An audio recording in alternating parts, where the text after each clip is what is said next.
world over the seas to the United States. As time passed, many had forgotten about this prediction until one day in 2007. When I read this, as I said on the air, Ed, it stopped me cold in my tracks. Spores that begin in Africa, spread around the world. That sounds an awful lot like what you said. The spores of which a fungal pathogen would begin in Africa and then migrate. I can't overemphasize the danger of this particular mutant. We said that it would be a mutation. That is what you said, and it is a mutation. Even more predictions were revealed on national radio. But this next event was more terrifying than many could have imagined. I was flabbergasted by the data I got as a result of remote viewing the next X day in Tokyo, because this reactor problem, a reactor breaking, and what I said to the Japanese, I said, and on national radio in my country, this is going to be at least a mini Chernobyl, at least a mini Chernobyl. So again, what I said on national radio in my country, because the Japanese would not want to scare their citizens with this knowledge, was that Japan is going to experience, and when they experience this big earthquake, this next big earthquake, Tokyo will be okay, but this reactor problem will cause at least a mini Chernobyl. But their breeder reactor is going to break, causing essentially another Chernobyl. Ed, is that a double containment type reactor? It is, but it doesn't matter. How big an earthquake are you talking about? We're talking about a pretty big earthquake. These reactors in Japan are designed to take earthquakes up to about 7.8 without even breaking. Right. And so we're talking about a real catastrophic earthquake, a very big shaker that does not do a lot of damage to Tokyo. We know, for instance, we believe, based upon our work, and have described this for the Japanese viewing audience, the large modern skyscrapers standing. On March 11, 2011, this tragic prediction came to pass. A massive 8.9 earthquake struck off the coast of Japan, resulting in a tsunami that swept across the Japanese landscape, engulfing entire towns. Just as Ed Dames predicted, power plants were damaged, resulting in the worst nuclear disaster since Chernobyl. As the world watched these predictions come to pass, the inevitable question followed: how much time do we have left until the kill shot is upon us? The time problem is a big bugbear. We can see an event. I used to see loosely. We can perceive big events, all of these types of big events, in the future, just like one could see a big mountain range in the future. You can see it ahead, but we don't have the parallax, in terms of an analogy, we don't have the parallax vision to adjudge the distance to this big mountain. We can only guess it. There's a very similar situation we have in remote viewing. We can perceive these events ahead, but we can't adjudge the distance in time. So it's still a big problem for us. That's why we had to go through this nut roll about looking at the preceding events that lead up to this huge catastrophic disaster on Earth. When is this going to happen? Because that's the big one. That's the big question. When is it going to happen? So much time has been dedicated by remote viewers, my team and others, individuals, to attempt to discern this. And again, since mind is outside of time, we cannot put a calendrical date on the beginning of this sequence. But what we've done over the years is establish preceding events, large, recognizable preceding events that lead up, that we can see, are dominoes that lead up to the beginning of this kill shot sequence. Many of these preceding events have already come to pass, including the shot across the bow, the killer crop fungus, and the Japanese disaster. But what else do viewers foresee coming over the horizon? We picked up the use of a nuclear weapon on the Korean Peninsula by the North Koreans, and this event would be one of the last events that humans recognize before the kill shot sequence begins. We haven't seen that yet. This prediction was revealed years ago to the public on the Coast to Coast AM radio show. At the time, the nation had zero nuclear capability, and the notion that they would use a nuclear weapon as an act of war was widely believed to be absurd. As time went on, the idea and the first nuclear test happened in North Korea. That got the attention of a lot of people who had heard my prediction, saying, "Uh-oh, I hope he's not right.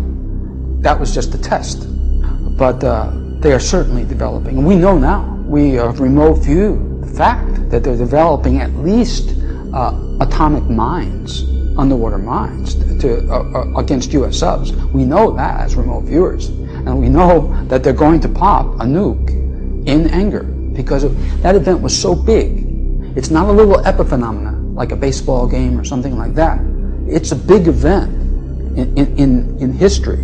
We're not prophets. We're not prophesying. We're just using remote viewing to look that way in a particular direction at the particular topic, and it's just like turning your telescope onto and focusing it onto a particular target and studying it. That's what we do. We choose the targets. The North Korean prediction appears capable of coming to pass any year now. But there is another event that remote viewers fear the most, a sign that the kill shot is imminent. What would be that final recognizable event just prior to the kill shot sequence? The best that we could come up with, pushing ahead, the best that we could come up with was what appeared to be a space shuttle being forced down by what appears to be a meteor shower or something like that. For those of you who are not remote viewers, let me give you a little bit of insight into what remote viewing is in terms of a skill set. Most of the information that we derive from a target is in terms of word idea concepts, patterns of information that we perceive and turn into word, search our memory for words and apply those words, a written word on a piece of paper, and move on. The information we had that led us to believe that we're dealing with a space shuttle as a final precursor event to space shuttle coming down, as a final precursor event to the kill shot, was a collection of those rough sketches. So analytically, we're saying it looks like the space shuttle coming down. As a result, there had been some confusion by not only the public, but also many remote viewers. The session sketches generated had resulted in the assumption that the craft being forced down was a U.S. space shuttle, since it was unique to the world at the time of the prediction. Our sketches and drawings look like the current, very similar to the current U.S. space shuttle vehicles.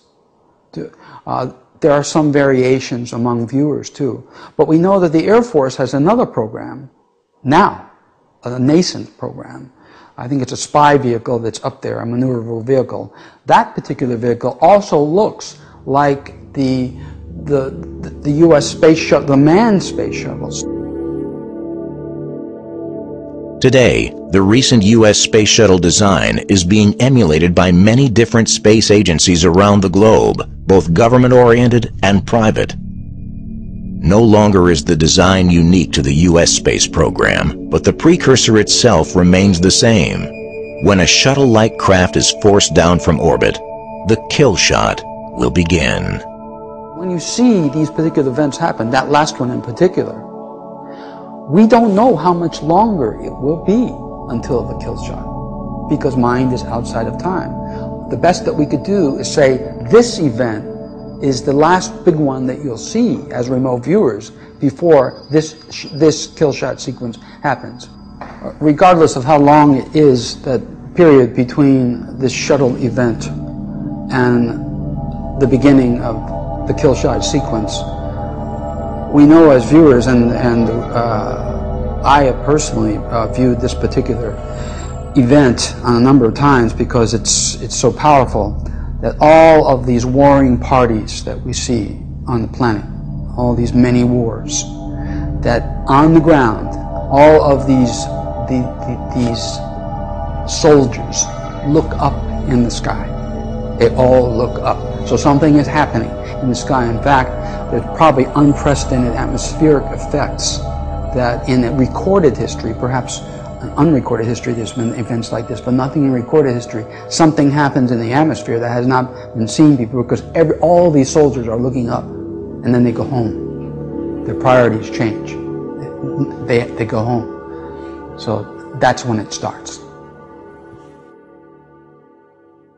This KILLSHOT sequence will cripple communications worldwide.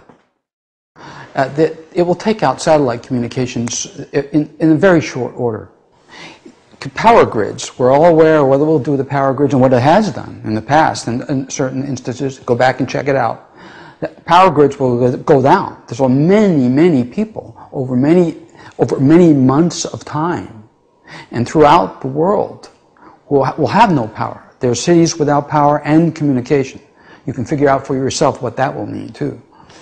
Not only will you not be able to pump gas, not only will you not be able to pump water, not only will there not be food on the shelves because there will be no gas in the trucks to take the food to the cities, but I could go on and on. You can figure the rest out for yourself. That's why this concept of sanctuary, knowing where to go with your last tank of gas, is so important. There are some tangential effects that we're picking up also as remote viewers and have picked up over the years. Apparently, the center of the Earth, the core of the Earth, is changing rapidly as an effect of what is happening on the sun. And if that's the case, then we're probably looking at, as an adjunct to effect to the KILLSHOT sequence, we're probably looking at massive volcanism and earthquakes as well. And I think it's very important to point out, and very important indeed, because of the adiabatic heating of the atmosphere, we're going to have very high winds in many parts of the Earth.